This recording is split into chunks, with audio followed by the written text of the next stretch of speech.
Hello fellow Trekkies and Trekkers. Well, time for another animated series episode review, and today we're going to be looking at The Eye of the Beholder. Here we go. On Stardate 5501.2, the USS Enterprise investigates the disappearance of a scientific team near Lactor 7. The starship Ariel is located there, abandoned, with its captain having transported to the planet's surface. The Enterprise crew beams down to discover a series of unusual environments. On the planet, the crew meet the Lactrans, a group of 20-foot slugs with intellectual capacities far beyond their own. Science Officer Spock senses that they are telepathic, but communicating at a rate of speed far too fast for the Vulcan to comprehend. The team is captured by the Lactrans to be made part of a zoo collection. Oh boy. Once at the human exhibit, they find the surviving crew members of the Ariel, one of whom is deathly ill. Uh-oh. Enterprise Chief Medical Officer Dr. McCoy determines he could cure her easily if only he had access to his medical equipment, currently held in a display case just outside the exhibit window. Discussing the problem with the Ariel crew, Captain Kirk comes up with a plan where they all focus their mental images on their need for help, hoping the Lactrans will comply. Their first effort only gains them a supply of food, but a second attempt successfully gets McCoy's medical supplies, and he is able to treat their dying comrade. Yay! Having seen the success of their effort to get help, Kirk suggests to trying to similarly focus on a communicator as an object they direly need.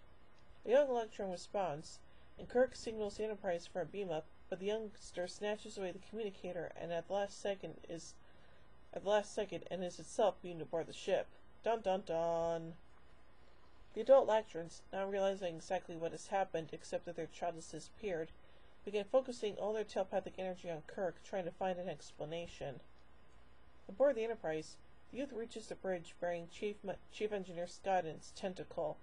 Having probed Scott's mind and processed the ship's entire library system, it proceeds to take the Enterprise galloping out of orbit.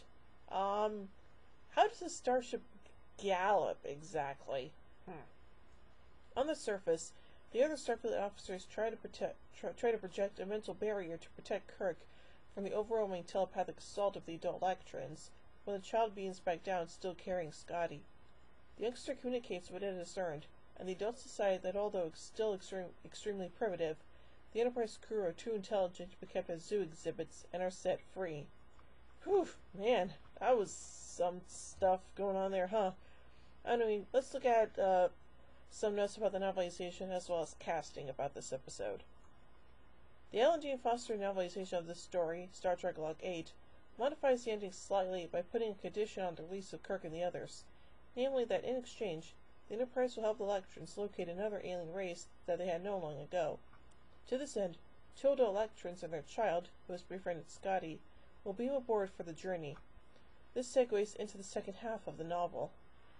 In addition to his regular character Chief Engineer Montgomery Scott, actor James Doohan also voices the Ariel skipper, Lieutenant Commander Tom Markle. Mitchell Baer supplies only the voices of Enterprise Communications Officer Lieutenant M. Ress and aerial biologist Randy Bryce. Although given screen credit, George Takei and Nichelle Nichols are not part of this episode. Aww. So yeah, overall this is a pretty interesting story, and it's another one of my favorites.